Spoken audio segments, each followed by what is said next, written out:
Takže čaute ľudia, vítajte u môjho nového videa a dneska si ukážeme môj Minecraft svet, jak už podľa názvu môžete vedieť.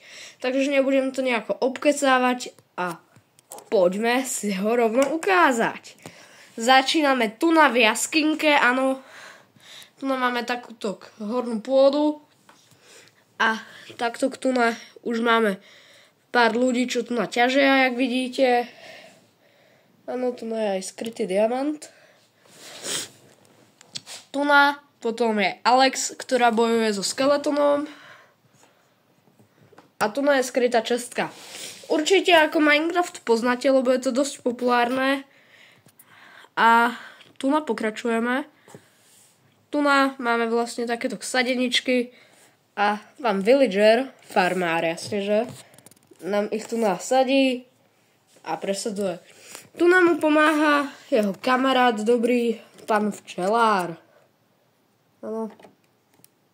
Takto tu máme aj farmárku a kuchárku. Sa rozprávajú a sa si niečo idú vymaniť.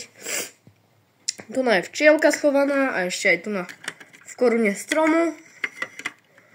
Potom tu sú dva villagery, čo sa rozprávajú. Katapult.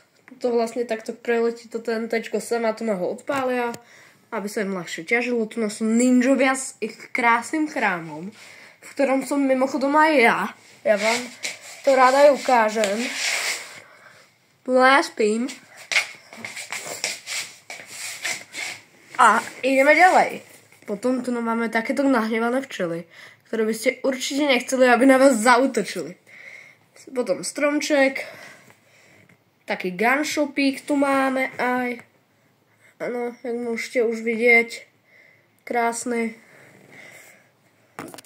Tento veľký meč je taký v mojom svete obchodu s zbraniami. Predáva tu Ally, Armor Stand, na ktorý určite pôjde aj armor. Tu je potom aj obranca toho obchodu. Ideme ďalej.